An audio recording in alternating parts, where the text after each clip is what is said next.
Welcome to Fly Nubian Money, where we help you master mindset and maximize your money.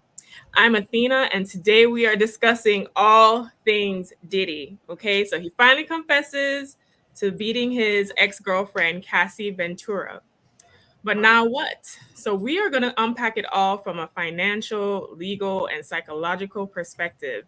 But before we get into these discussions, let me introduce you to our dynamic co-queens for today. We have Lala, our realty goddess in the house, Dr. Elisha, our therapist. We have Erica Lewis, our author, Faith in Transition, and Lindsay Bertner, Live a First Class Life. And we're going to discuss everything, the hot topic today, which is Diddy. So as you know, everyone's been blowing up about this Diddy case. I remember when we did the panel on Drake, and I was like, Diddy was probably so happy because nobody was talking about him. And then Drake is probably happy because nobody's talking about him. We're back to Diddy. So before I get into anything too deep, I want to talk to you first, Dr. Alicia, because this is a domestic violence situation. And, to our audience, if you or anyone you know that are in a domestic violence situation, please call the National Domestic Violence Hotline at 1-800-799-7233. You are not alone and support is available. But Dr. Alicia, you say you actually teach a class on domestic violence. So you're going to be the expert on this topic today. When Cassie came out with some of the allegations, people weren't necessarily supportive of her. Is that common in DV cases?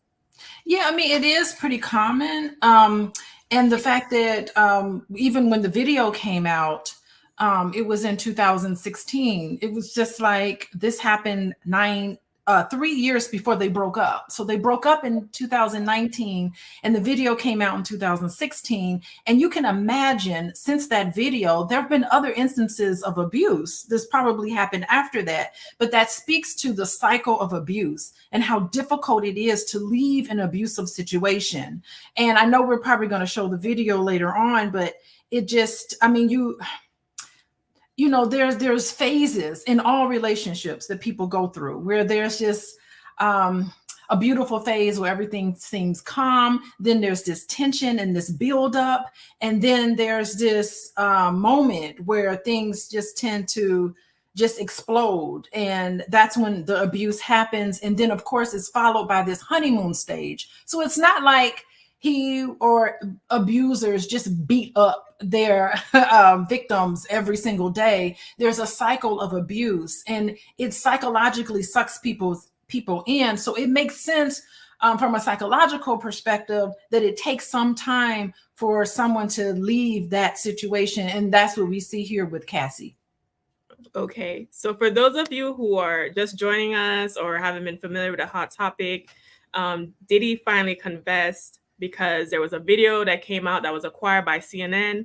Some people said they thought that maybe someone leaked it or maybe CNN paid to get it, powers that be.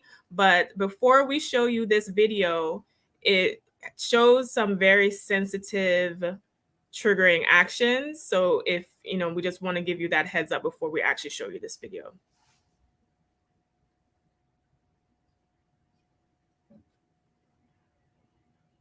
Are we showing the video? Yes, there we go. New surveillance footage obtained exclusively by CNN appears to corroborate some of the allegations of abuse against music mogul Sean Diddy Combs. The video, captured on multiple cameras, shows Combs wearing only a towel, assaulting his then-girlfriend, Cassie Ventura, in a hallway at a Los Angeles hotel in March 2016. A lawsuit filed by Ventura in November last year and settled the next day referenced actions that seem to match those seen in this video. Wow, that was very hard to watch. And before we get into full details about this video, Lala, I want to ask you a question since you're a realty goddess. This happened on IHG's property, and there's been a lot of outrage around their accountability around having this footage or this happening on their property. Is IHG Group, are they liable for not reporting this during I the believe so. I believe so. They had a responsibility to report this.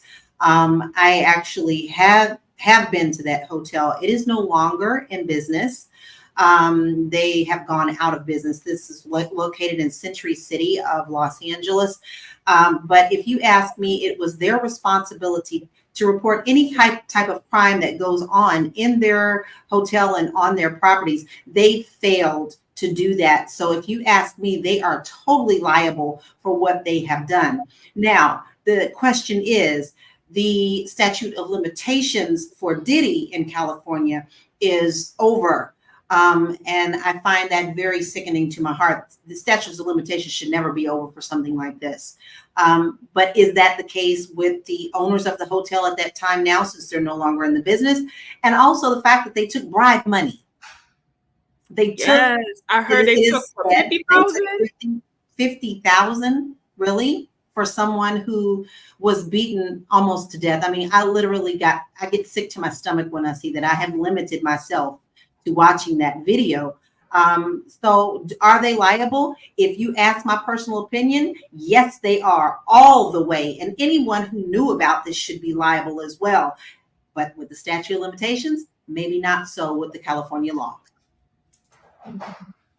Erica, let's talk to you about everything. Do you think, because also on the internet, everyone's saying, well, as we discussed previously, domestic violence victims always don't get support. Do you think that people who are jumping on the bandwagon now, that they have actually watched the video? Because rappers like Slim Thug and Erykah Badu and other celebrities initially were not really rallying for Cassie in this situation. Do you think it's a case of being a little too late? You know, I think this is an instance where the older women, it's a scripture, the older women teach the younger women. And I think, unfortunately, Cassie is now an older woman within wisdom with what has happened to her. I think those that spoke out against her, saying like, oh, she should have left long before, you need to step back, because domestic violence is something that takes time to groom. She didn't just walk into this and get knocked upside the head. This takes time. And this is what you call grooming gone wrong. She went into this having a good time. And this kind of segues back into a conversation we had last week where we talked about, you know, the age gap. You know, this kind of goes back into that, because he does have a history of dating much younger women. Because, you know, women of a certain age who've experienced some things and seen some things, we're a lot harder to manipulate and to groom, because the minute we see a red flag, we out the door.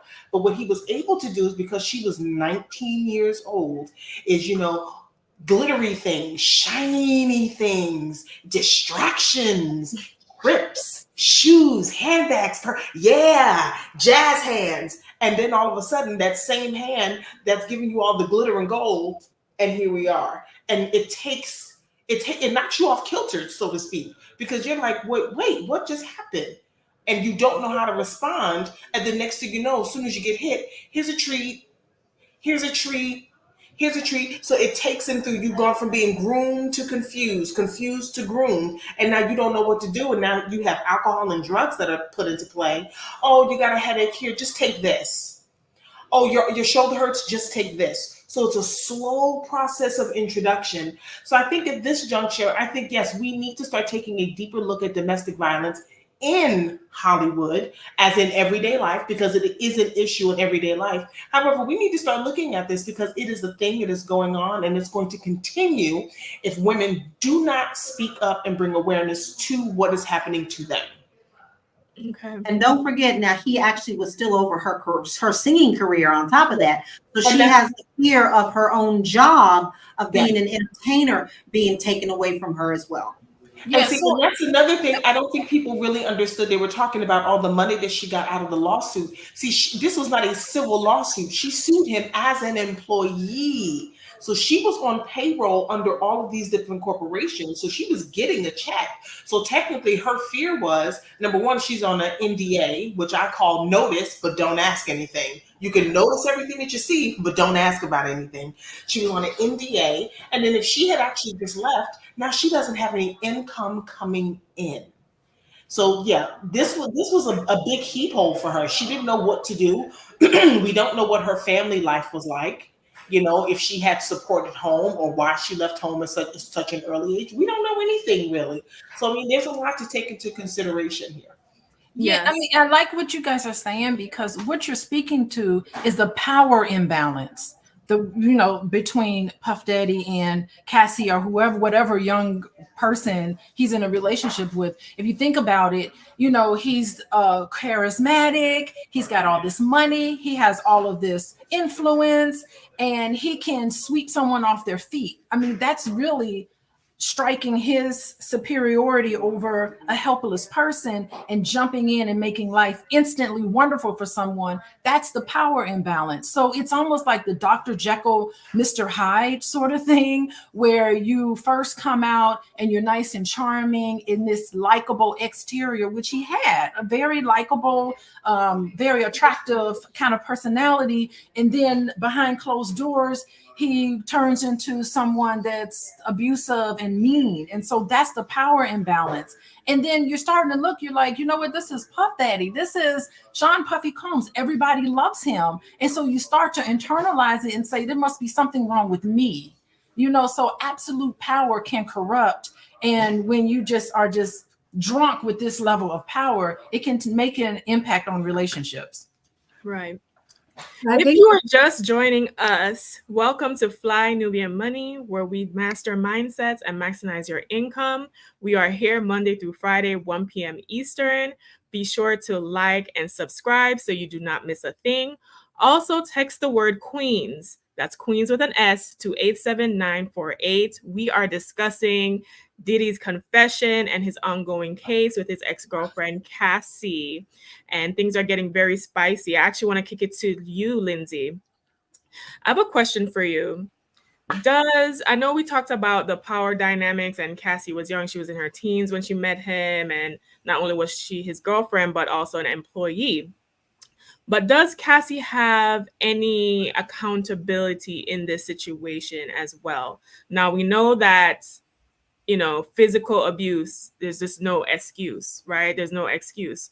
But some people are saying in these internet streets, just like how there are moments throughout their, I think, 8-year, 10-year relationship where she could have left, like how she was trying to leave just now, I guess. But that was just a long time to be in a relationship enduring that kind of abuse. Does she have any kind of accountability or any blame as far as taking a long time to leave? I think what's important to note is that when people are abusers, they are master manipulators. And as a mindset expert with the degrees in psychology and counseling, I've seen the cycle and how it works. And so, like she was saying earlier, it doesn't start off negative and bad. Like, they don't start off punching you in the face. It takes time. And when people have a history of doing that with all of the people that they've been with before, then they get better and better at doing it to those who come next. One thing that I want to mention is that in the video, you can clearly see that she's leaving. She has her things. She's trying to hurry and get away quietly. And I saw in one of the articles where it said he woke up while she was trying to leave. So we don't know how many times she tried to leave before that incident was caught on the security camera. She could have tried to leave many times, but they catch you, they harm you, they do even worse things. Like, some people don't make it out to tell their story later because now we're having a funeral for their services because they weren't able to leave. And so we have to keep all of those things in mind. And oftentimes people are like, well, that can never be me. Yeah, it can. Mm-hmm. I was one of those people that said, oh, I would never let anyone put their hands on me or abuse me. And I ended up in that exact situation. It started off, a little by little by little, and it grows. And then there's the gaslighting and the manipulation. Well, I didn't say that, or I didn't mean it like you thought I meant, or that didn't really happen that way. So then it goes back to, okay, well, did it happen like that? Or is it me that's wrong? And there's a lot of mind play that goes into abusive situations that we have to be mindful of when we're thinking about, well, why didn't she leave?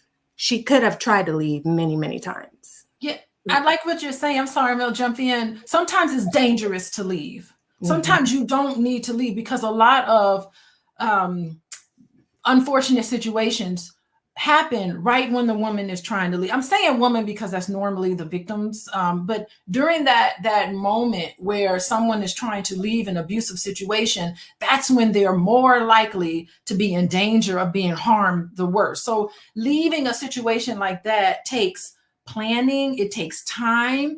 And we know from research that in an abusive situation, that someone tries to leave at least 7 times before they actually are able to leave that abusive situation. So we can't, just as nascent individuals, just say, why don't you just leave? Well, it's dangerous to leave. And that's normally when really, really, really abusive occurrences happen during that process of a woman or someone leaving in that situation. So it's easy to say it than done.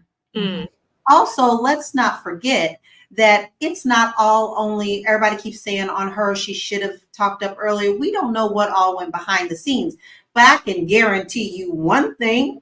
I'm sure it wasn't just between those two. What about the people who knew what was going on behind closed doors? Diddy's at the level where he has personal assistants all the time, bodyguards all the time. Someone around him knew that this is happening. So why would you not say something? I have a serious problem with that, because I will report something. I'd rather have you mad at me and never talk to me again than to have you dead. That's how interesting, though. And the unfortunate part is, I think for a lot of those that didn't want to talk, their lives were in danger.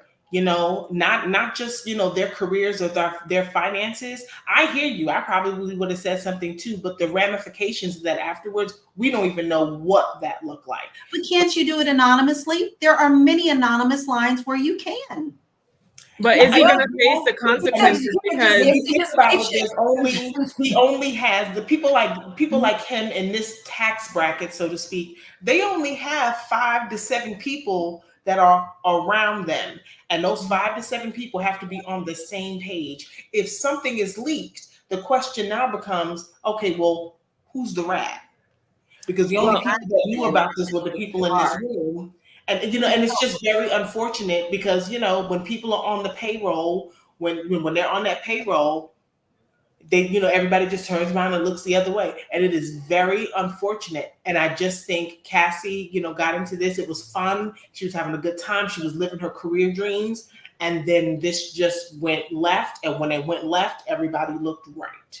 But even if, all right, say in the hypothetical that it's reported to the police, Diddy's a billionaire.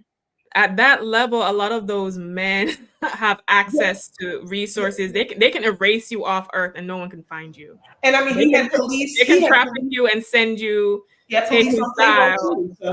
threaten your family members. They can threaten your family members. Who knows what goes through the mind of an abuser like that to try to maintain control. That was actually said. Many people did say that, he threatened their family when it came to other cases.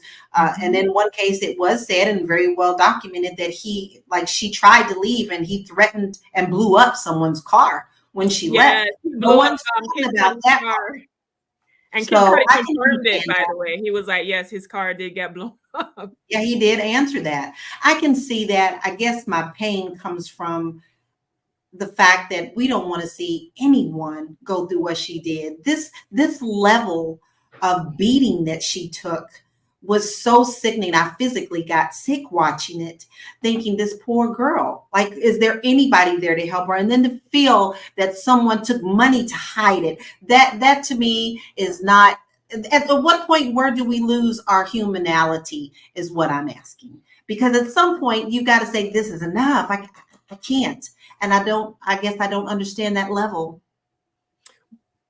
Great comment.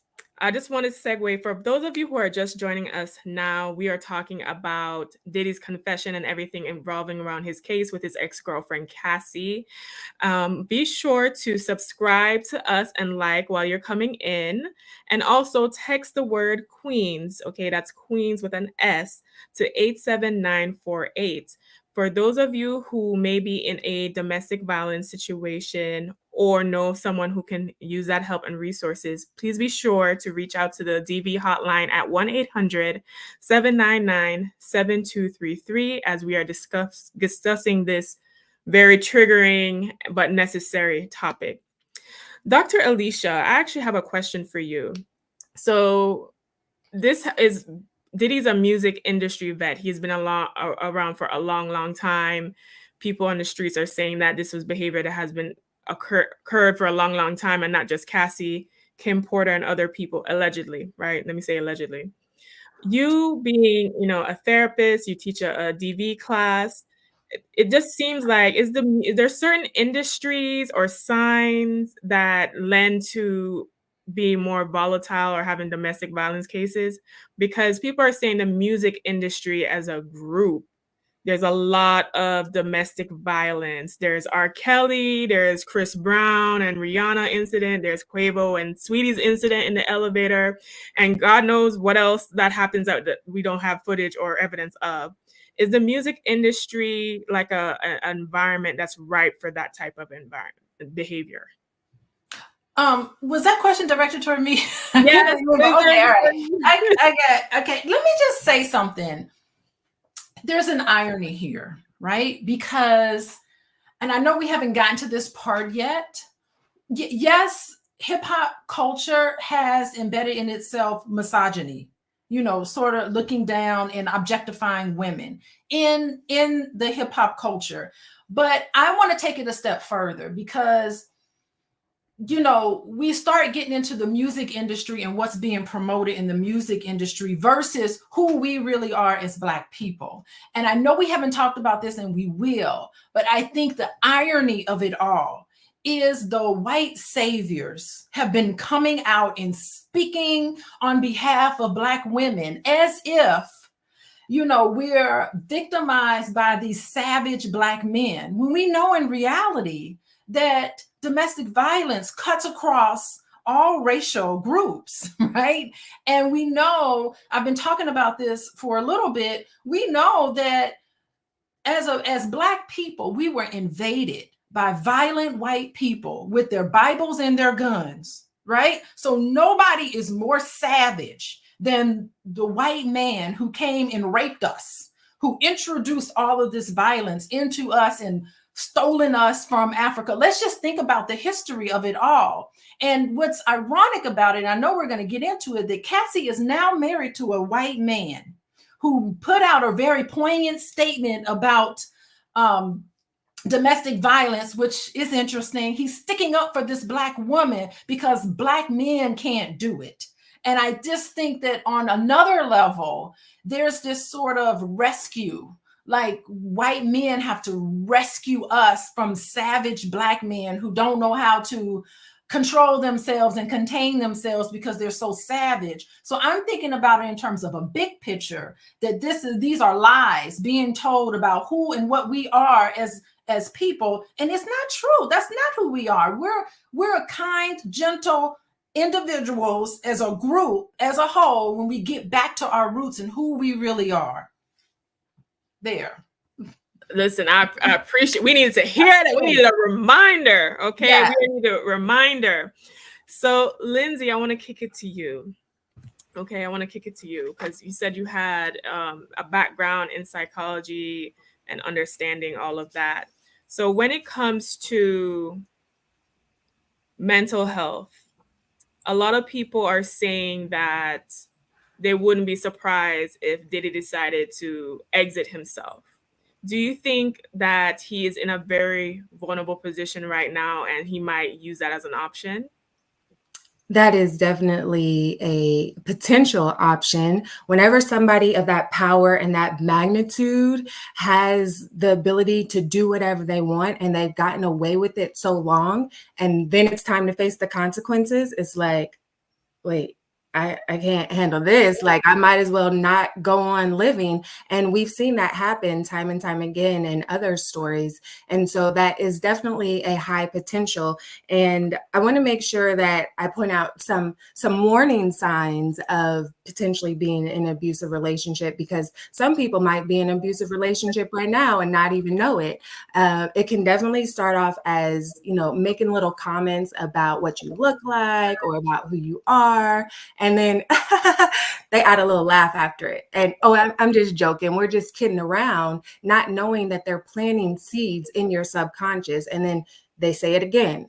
And then they say it with a little more threatening tone or a little more power. And then next thing you know, they're full on insulting you in different ways. And you start to subconsciously take on what they're telling you that you are. And they also go through love bombing, where they're showering you with gifts or showering you with praise. And this can happen a lot in the beginning. So for people that aren't used to being praise or given things, or people doing nice things for them for no reason at all, that can be a lot. Like, oh my gosh, this person really loves me. They keep calling me beautiful. No one's ever done that. No one's ever gave me a gift for nothing. And then they hang on to that, not knowing that it's a setup for what's to come, for that Jekyll and Hyde flip. And then they do something and then, oh, I'm so sorry. I'm so sorry. It'll never happen again. I'm just so passionate. I love you so much. And then they go back into the love bombing and they start it all over again. So these are just a few signs to look for: just the insulting, the name calling, isolation, because I'm sure it'll come up. Well, she was in it for the money. That's why she filed that lawsuit. A lot of times abusers will try and isolate you from your family, from your friends, from the things that you used to do, from your money, if they can, because it's easier to control you whenever they have control of everything around you. Mm-hmm. And there's just so many things in play. I could talk all day. Oh, goodness gracious. Okay. I'd like to add to that, because I think a lot of them also play on the fact that she's not going to leave. She's afraid to leave all of that I've given her. She's afraid to walk away from all of this. And while I was not in a physical abusive relationship, my last relationship, I don't know what happened. We ended up, it was in the middle of COVID. So we looked at each other one day. It's like, I don't like you. I don't like you either. And I decided I wasn't going to stay there to find out how much more he didn't like me. I left a full house of furniture. We just moved into our new apartment together. I had a house, but I was working on ships, so I didn't need that big old house. So I left a house full of furniture because I noticed some behavior that was not conducive to my spiritual growth and development. And I walked away from a house full of furniture. I took every piece of clothes and all of my personal paperwork that I gathered over a period of time. And when he knew anything at September 1st, I said, I'm leaving. And he was in disbelief. Packed up my car, gave him the keys, and I left. Ladies, gentlemen, whomever, if you are in an abusive situation, please stop being afraid to lose things. You are worth more than items. You're worth more than anything tangible that can be replaced. Get out of there. Even if you're leaving clothes behind, you'd rather have to purchase everything again than to not be here to purchase anything again. It's okay to walk away from things. I always find that people are always shocked when people decide to actually leave relationships. But Lala, what were you going to say? I'm sorry. I know we always go back to Tina Turner, but it is such a poignant point in this conversation, in the fact that she took as much as she could take, and then when she was done, she didn't even really have a plan. She just knew that last time was the last time, and she ran at that point with the clothes on her back. And if that's what it takes to save your life, then that's what it takes to save your life. Things are things. Material things just don't matter. You can't go to the next realm with them, but your life is more valuable. But you have to understand the mentality. You have to be able to, it's really hard to just tell somebody they gotta go. It's gotta be something in their heart of hearts that they know. You can tell them till you blue in the face. I'm not saying don't tell them, not have the conversation with them, but know until something actually clicks, that it's not going to happen for them until they've had enough. And I think a lot of us sometimes don't understand that. We want to just tell them, leave, girl, leave. But they have to be here. Something in your head has to click for them to say, you know, this is not okay. Just like you, Dr. Erica, you said you just said, bye, didn't have a plan. Sometimes it takes that. And if you're in that position right now, baby girl queen, get out, because we need you, not the stuff that you bring. Yes, to the left. Okay. You can always buy new things, but you cannot replace your life. If you are joining us, welcome to Fly Nubian Money, where we teach you to master your mindset and maximize your income. We also take hot topics and give you life lessons that you can glean from them. Today, we are talking about Diddy and his situation with his ex-girlfriend, Cassie, which is a DV situation. Video footage was actually released that implicated Diddy, and we are discussing things and gems that we can learn from that. If you like this video and other content, you can find us here Monday through Friday at 1 p.m. Eastern. Be sure to text the word Queens, that is Queens with an S, to 87948. Also, since this is a very sensitive topic, please be sure that if you or someone you know are in a DV situation, you can also reach out for resources at the hotline 1-800-799-7233. Now, Dr. Alicia, I want to talk to you in regard to what is going on with this DV situation. Are there things, or is there a good method of escape or proper way to leave a situation, since those situations tend to be so volatile, and from my understanding, a woman has a higher chance of like getting exited when she's trying to leave. Are there any tips you can share with the audience about how to do that? Yeah, I think number one, you have to have an exit plan. So if you have a neighbor or somebody or a friend or a relative that's close to you that knows what's going on, that understands, have a conversation with them. Find a safe person to talk to about it so that you can tell them, hey, when I feel like my life is in danger, I need a place to go. So you have to plan that way. Also, a person that you can go to. If it's a neighbor, it can be somebody down the street. So if you ever feel unsafe, you can just exit the house and run down the street, and that person knows when they see you what it's about. Second thing I think you should do is pack a bag.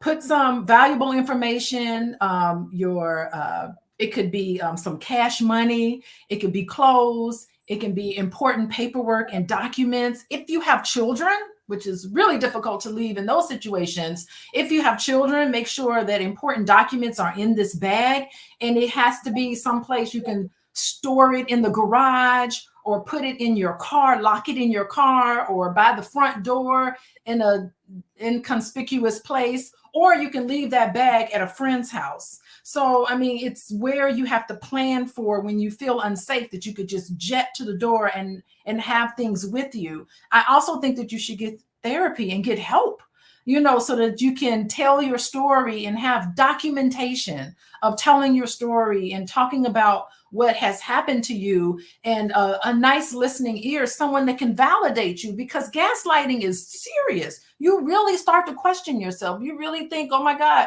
I'm something's wrong with me. That's the thing with domestic violence situation. You internalize that, and you're thinking, if I just cook dinner better, then he won't be so upset. If I just make the house cleaner, if I was a better wife or a better spouse, then he or she wouldn't get upset. Because women are perpetrators too. More often men are perpetrators, but so you want to just have someone that you can talk to, but it's not something you can just leave right away, because it can be something potentially dangerous. And I want to say thank you so much for sharing your story, because that's very inspiring, and that was very vulnerable of you to share your story like that. So I just want to just make that statement. Thank you so much for sharing of how you left. I can't remember your name.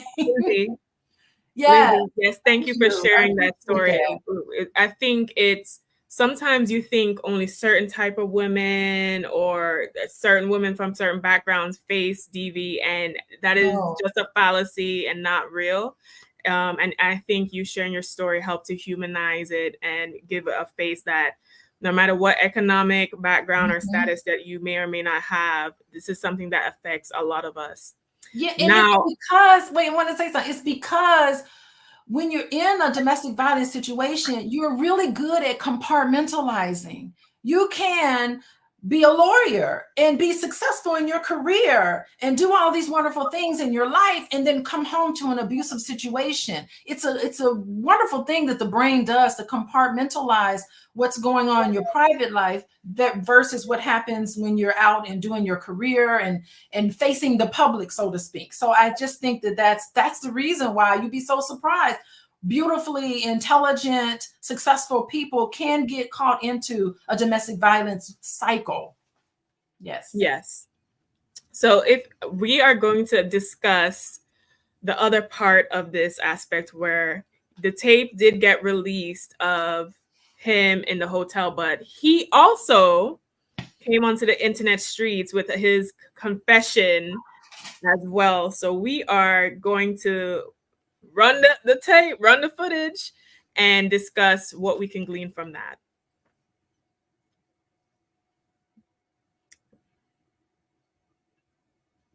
Listen. On the darkest times in your life, sometimes you got to do that. I was up. I hit rock bottom, but I make no excuses. My behavior on that video is inexcusable. I take full responsibility for my actions in that video. I'm disgusted. I was disgusted then when I did it. I'm disgusted now. I went and I sought out professional help. I had to go into therapy, and go into rehab. Had to ask God for his mercy and grace.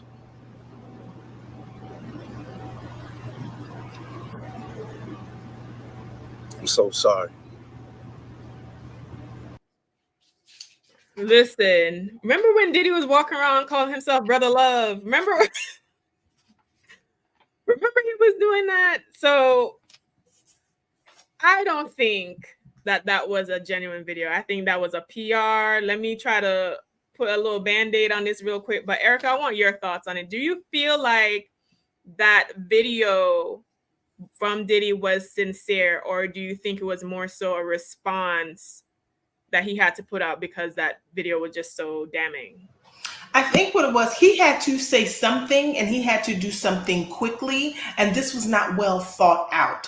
First of all, I'm curious as to who is he apologizing to? Is he apologizing to Cassie? Is he apologizing to his peers who have seemed to cut him off and not want to deal with him? Is he apologizing to his fan base who has spent all their money over the last 35, 40 years making him the icon that he is? Sir, who are you apologizing to? Because I do not accept your apology. Because the person that you need to be apologizing to is a young woman who you have scarred for a better part of her life over the course of 10 years. You've got to be kidding me. No, this is absolutely disgusting. It's degrading, and it's more of a slap in the face than what this initial process was, because it's all about him. It's all about him. I sought therapy. I went to rehab. I'm disgusted. No, sir, we are disgusted. That young woman is disgusted. Her family is disgusted. Okay, no, you're more upset because you had to cut a check and they put a pretty hefty dent in your pocket. So yeah, I don't really think he is aware of the depth of what he's done. I don't think he's aware. I think he's very disconnected because he's been so disconnected from reality for so long. This is just another stage for it. We talked earlier about him possibly unaliving himself. I said that a few months ago. I could definitely see that being the case because he is so far gone. He doesn't really know how to come back. And honestly, what does reality look like for him? He doesn't know, because he's been living in this unrealistic world for so long till that is his reality. Right. So Lindsay, I want to ask you, how do you feel about the video? And do you think that he was sincere, and are, you know, DV abusers, do they have remorse towards their victims, or is it more so they're more focused on themselves? Oftentimes it is very self-centered, and I do not believe the apology at all, because if he was truly remorseful, if he was truly reformed, if he was truly Sean Love or whatever he changed his name to, then he would have outed himself a long time ago. He would have been trying to do things to better domestic violence survivors or that community or the resources. Oh, I'm going to donate some money to this community because they deal with domestic violence or things like that. He wasn't sorry until he got caught. And that's exactly what this video shows. And like, some of my lovely co-hosts has pointed out, it was a lot of I statements, and that's another form of the abuse still playing out, because whenever they would do something to their victim, then it's like, oh, well, you made me feel like this, and this is why I did it, because you did this. And like you said, he never said her name, he never said exactly what he was doing. So I believe that the confession, the apology, or whatever he wants to call it, was completely BS. Y'all. Listen, someone said that Diddy must not have been keeping up with his Illuminati membership payments, because it just seemed like ever since he tried to sue Diageo over that liquor thing, that racism lawsuit, it has been hell raining down on Diddy. So Lala, our realty goddess, okay, our realty goddess, how do you feel about the video, Diddy's confession, and your insights on that? Well, let's see. Snakes have forked tongues, and that is exactly what came out in this video. Everything was about him. Everything was about how he has talked to God. Now, listen, I'm a believer, and I don't get involved with people and their beliefs. Whatever comes between them and God is there between them too. But I do know what needs to happen here on this earth. He needs to serve time. He needs to stop trying to focus only on him. This has ramifications for many people, not just him. Right now, he's only looking at his own stuff. I cannot tell you, I said those exact same words that Erica said to my husband when he put out the video. I said, he don't know how to deal with this.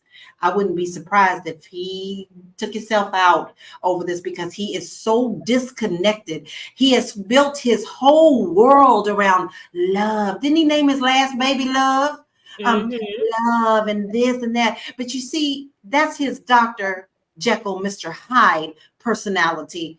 And sir, I don't know who you thought believed that, but I sure didn't. And I also see that many other people don't believe that. I don't see how people could possibly support him after he was so adamant that this didn't happen. And just completely said it was absolute lies. It's sickening. And yes, sir, we got you on tape. So now you don't know what to do, because you're caught between a rock and a hard place, because we've actually seen it with our own eyes. It's no longer allegations. We saw this, and you cannot slither back into your hole. So it's disgusting to me. And I really hate to see that so many people are still kind of supporting him after this came out. And one, you lied, and two, you know he did it. And so how can you possibly support this? We need to rally behind Cassie. We should have been in the first place. When a woman tells you or shows you, she showed up at award shows with bruises. So I don't believe him. And I thought this was really dumb. You could have kept that to yourself. And that's all I got to say about that. So Dr. Alicia. Yeah, this apology, I mean, well, let's just say there's two elements of his apology that actually was spot on. He took full responsibility for his behavior, finally, right? So that's a good element of an apology. And also another good element is that he did have remorse. So those were two good things that you would expect in an apology, right? What he did not do that he needed to do, he promised that he would change, and he said he's going to therapy and dealing with it. Well, what exactly in your therapeutic process did you now discover that makes you now a changed person? He would need to do that. And he would also need to make amends to Cassie. He needs to make amends. He would have needed to acknowledge her hurt, because she was in pain. He would need to address the fact that almost a decade had gone by and he's sitting here denying what happened. So he needs to address that hurt to her. It didn't need to be public. You know, that should have happened specifically to the person he offended. And I think he should seek forgiveness. He needs to forgive himself for what he did after therapy. He needs to forgive himself. He needs to ask Cassie for forgiveness, whether she gives it to him or not. That's not for her. It's for him to get forgiveness. And I do want to say something. I do think abusers can turn around. I do have hope for abusers. I have worked with perpetrators of abuse, and many of them can make the conscious decision to change their ways, to understand and to see how and why they behaved in the way that they behaved. I think we need to get away from demonizing individuals, because domestic violence is something that's really common, very common, and not even just physical abuse, but also emotional abuse is really, really common. Psychological abuse is common. Any people who do this in romantic relationships, there is treatment that works. There are therapists out there that can help turn a lot of couples around and a lot of individuals who are domestic violence perpetrators. Now, if you're a psychopath, that's a whole nother thing. even narcissists, and I know there's some people in the chat talking about how Puff Daddy is a narcissist. He could be, I don't know. We don't diagnose, treat, or cure here, but if he is, I do think that I have hope for even narcissists, that they can begin to look at their behavior and they can change themselves and turn themselves around. I've seen it happen. I've worked with people all over the case, who have made the conscious effort to do better and to be better. Listen, I don't know if I want to be the next relationship after you you decide that you're doing this turnaround. But a quick question, and then I'm going to segue to you, Erica. Dr. Alicia, are you saying that if Diddy came to you for treatment, you'd take him on as a client? I don't know if I would. I don't know how I feel about taking celebrities as clients, honestly, but I think it would take a team of individuals, to work on what's happening. And he would have to go through a very long process of introspection and psychodynamic work to get to the why and the how he did what he did. I'm just saying that to say, because I think, just like I said before, I think we demonize narcissists and people who seem to have personality disorders. I think we just throw this label on them and throw them out, and to say that they're nobody. But think about it. Perpetrators are hurt individuals. I'm not making an excuse for his behavior, but I'm saying they themselves grew up in situations that were less than ideal, and there's a lot of pain that's happening within them to do these behaviors. Now, should they go to prison and jail and receive the consequences legally? Yes, they should. All of that should happen. But at the same time, I do think people can turn around. They can see their behavior and how it affects other people. They can see the dynamics of power and control and where that comes from. And they can turn things around and heal and get better. There's so much healing that needs to be done with perpetrators as well as abusers. And I know it can happen because I've seen it happen in my office. So I know that these things can get better. Well, hopefully, regardless of whatever outcome happens, hopefully justice prevails and he seeks the treatment that he so clearly needs. If you are joining us, we are discussing all things Diddy as he confesses about his situation, the domestic violence situation with his ex-girlfriend, Cassie. We are Fly Nubian Money, and we are your queens for today. Be sure to not miss us as we are here Monday through Friday, 1 p.m. Eastern Time. Be sure to text the word queens to 87948. That is queens to 87948. And also, since we are on the topic of domestic violence today, if you or anyone you know needs help out of the situation, we gave some great tips. Be sure to call the number 1-800-799-7233 to get the resources and help that you need. Now, I want to segue into the money, okay? Because we are Fly Nubian Money, and this situation has a lot of implications for Diddy, his wealth, his estate, and his legacy. I want to pivot to you, Erica, because I remember you were talking about, your father was in music industry and it seemed like you had a music industry background. What is the potential impact this can have on Diddy and his music fortune? What's really unfortunate, and I don't think he has even fathomed this, like he's talking a whole lot about God. But does he remember that scripture that says the sins of the father fall on the children? I don't think he read that scripture. And see, what he is doing is he is really messing up the legacy for his children. What you're supposed to do is all the greatness that you do, you leave it behind to your kids so that they can continue to carry that torch. And all of what he is going through is really overshadowing all of the great work in music that he has actually done. He's really done some amazing things. He really, catapulted the 90s in music and hip hop, put a staple in it, and it's just gone. Does anybody really remember? Now it's looking back at the abuse of all the artists, the abuse of them financially, the abuse of them, with their ownership and their publishing. That's what's being looked at. So at this point, is there anything going to be left to give to your children? And another thing, are we even looking at the ramifications of the abuse that he's opening up their children to be in?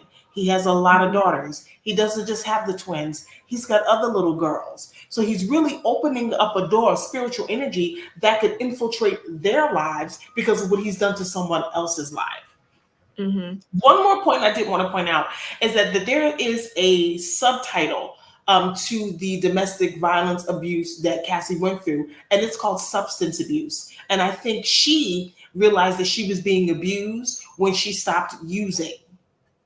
Mm. Yeah, there's a lot of substance abuse there. And now that it's clearly he's not as bright-eyed and bushy-tailed as he once was. So clearly that he is eliminating some substance abuse from his life. And now everyone's looking at things through clearer eyes, and he can see he probably was unaware of 80 to 90% of what he did. It does not excuse him for what he did, but now he's being made aware, and Yeah, it was discussed that there was a lot of alcohol, a lot of drugs, pink cocaine, all of that flowing around. As a CPA and a wealth expert, I will say this.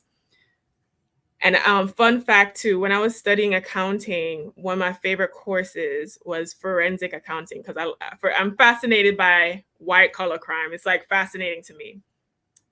It's not just that he's losing his deals and partnerships and having to step down from those businesses because they can't afford to keep Diddy in those businesses without risk of losing their insurance, their key insurances that they need for those businesses. So he's a big liability.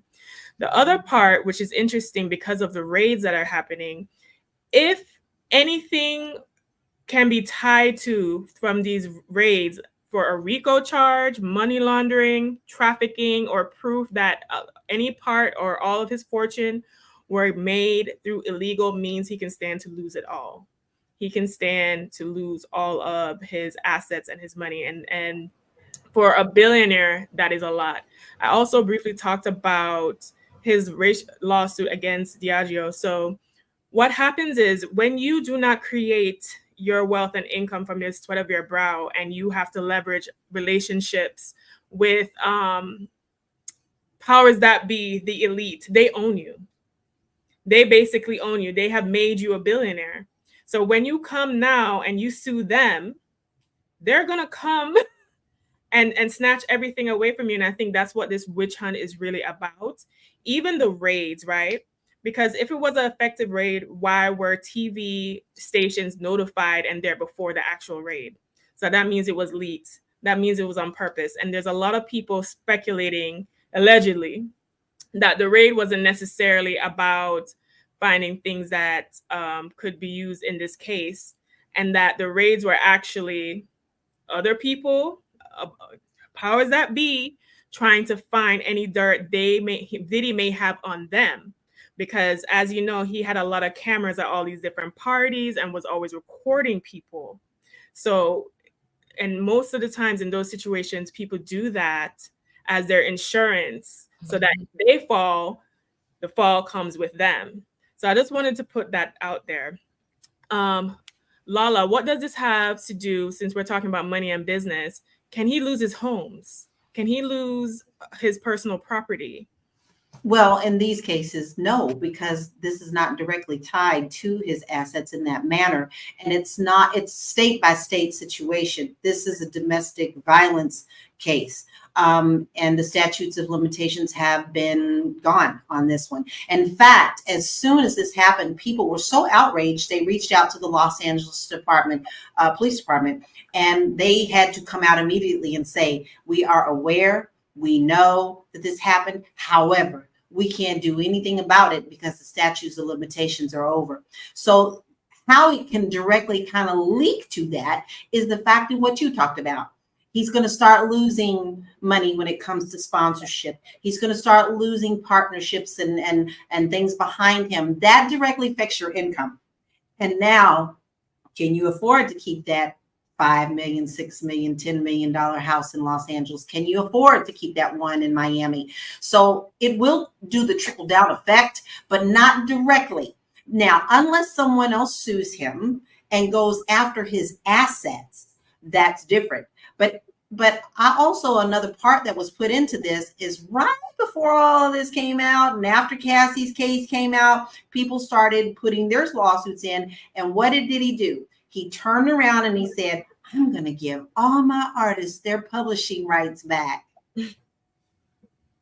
Okay, that's money out of his pocket too. So it's already affecting his money, but in different manners than what it is directly.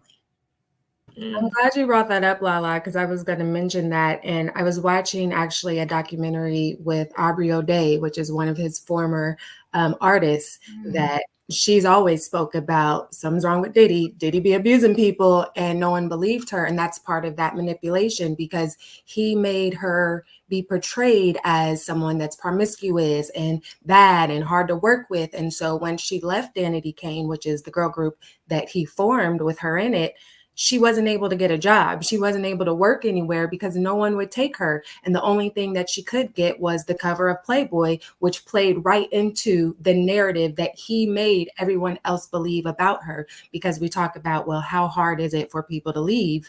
Well, there's another layer to that. But she had mentioned those, the giving them their rights back for their music. She said in the contract, they weren't allowed to talk about him, talk about anything that they seen.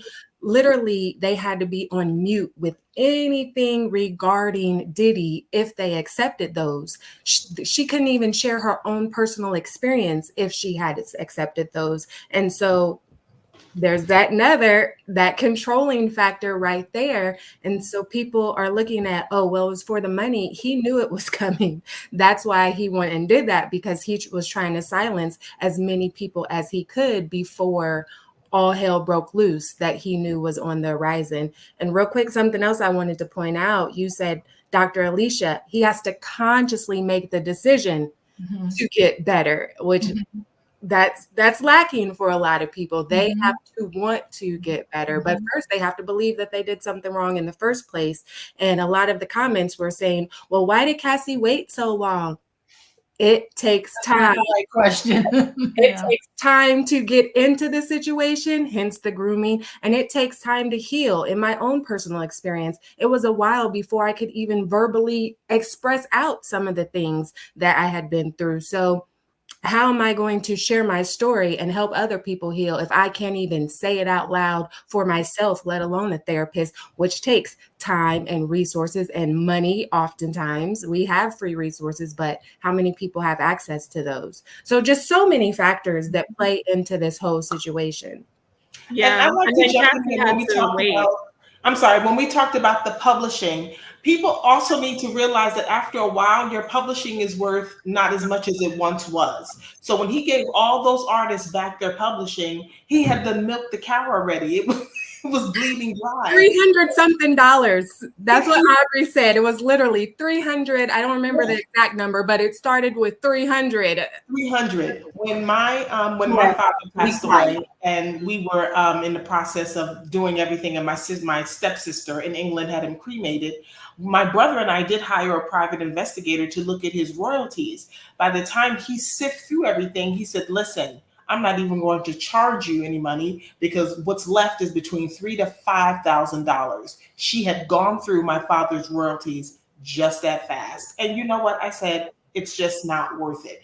So I tell people, that intellectual property, it means something. Hold on to as much as you're publishing your work as possible. Copyright, publish, trademark. That intellectual property is just as important as physical property.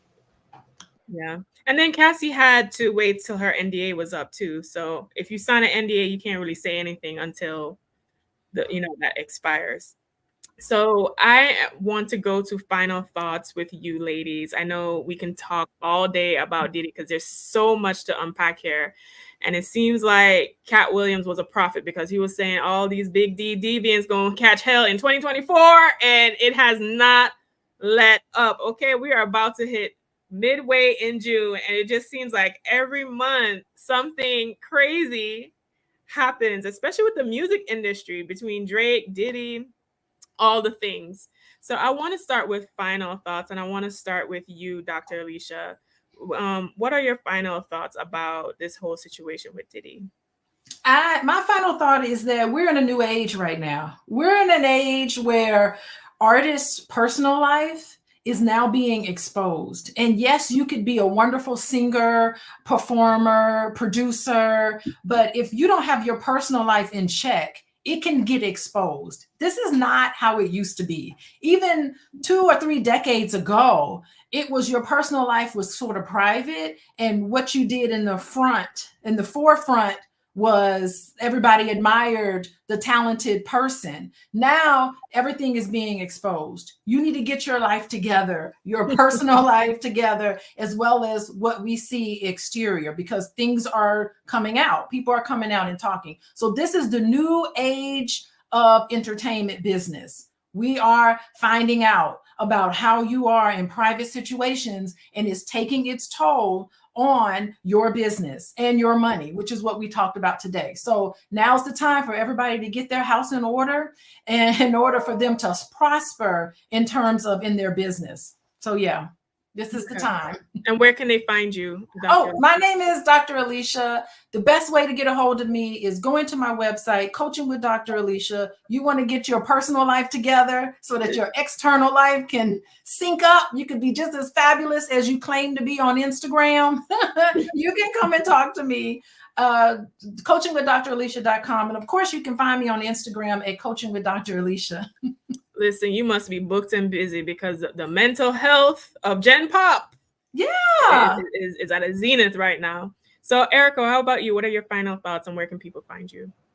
There's nothing new under the sun. That's the book of Ecclesiastes. And, this is unfortunately what happened to Cassie. This has always been talked about in the industry. I remember my mother telling me about this with David Ruffin and Tammy Terrell. Women in the industry are always somehow taken advantage of.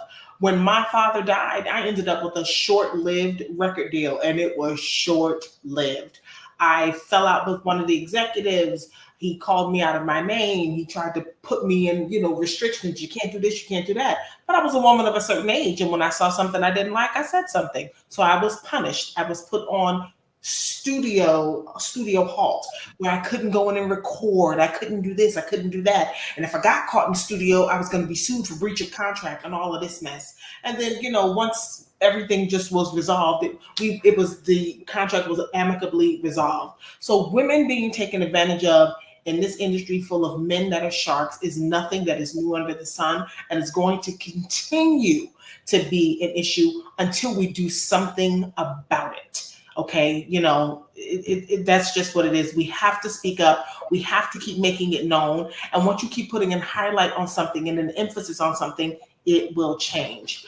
I can be found all over socials as Miss Erica Renee, and you can also find me on faithintransition.com. All right, Lala, I'm going to kick it to you. Where can the people find you, and what are your final thoughts on this topic? Well, my final thoughts is to anyone who is going through this situation. I'm going to remove Diddy out of my message to you. You are worth more than gold. You are priceless. You do not have to live in the dark when there's beautiful sunshine waiting to shine on your face.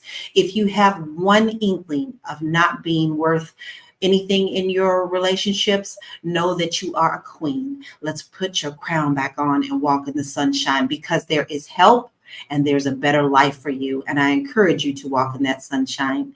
I help to educate, motivate, and uplift in real estate and life. And you can find me at bit.ly/Laura Key Info. Listen, I felt it right here. I felt that hit right here, Lala. All right, Lindsay, where can the people find you in these internet streets, honey? And what do you have to say about our topic today? Yes, liveafirstclasslife.com is where you can find me. And I just want to point out the proximity, because right now, Black men are being put on blast saying, oh, well, it's very prominent amongst Black men, but it's very prominent to the people that you're closest to. So of course, you're going to see it happen amongst Black men if you're around a lot of Black people. And with it being a hush hush topic, well, of course, the white people or the Asian or whomever aren't going to put their dirty laundry out for you to see, but the people closest to them will see that. And there are many, many Black men that love and appreciate their women. I am married to one that has never called me out of my name, never put his hands on me, or even pretended to put his hands on me, okay? 15 years tomorrow. So they are out there. And one more thing to mention is that a lot of comments were saying, well, we have to teach our girls the signs and everything. And yes, that's true. And we also should teach our boys, because men can be victims of domestic violence as well. However, along those same lines, we also need to hold our men accountable and our women that you don't do those things. You don't treat people that way. And I think if people would have held Diddy accountable way back years ago, decades and decades ago, then we wouldn't be sitting here talking about it today. So you have to use your circle and rise up people that are around you and say, hey, yo, that's not okay. So Lindsay Vertner, you can find me at liveafirstclasslife.com. All right. Final thoughts from me. What I will say is that this situation with Diddy and Cassie is very unfortunate. And oftentimes in these situations, there are financial aspects to this. A lot of women also stay in these DV situations because of lack of resources, lack of money. So my thoughts on this, if you are a woman who, even if it's not a DV relationship, but you feel like you have to stay in something that is not fulfilling, not uplifting to you because you just can't afford to leave, then my charge to you is to think about ways that you can expand yourself financially and to reach out into the community or to the domestic violence hotline if you're in that situation, or just learn about how you can, financially support yourself. My name is Athena Gardner. I was your host for today. I am a CPA and women's wealth coach. So you can find me at wewealthwomen.com, where I teach women how to live a more abundant life and be the wealthy goddesses they deserve to be. And that is all for today, guys. Thank you for joining us, Queens, today. We will be here Monday through Friday at 1 p.m. Eastern time. Be sure to like and subscribe, and make sure to text the word Queens. Okay, so that's Queens with an S to 87948. We will see you tomorrow.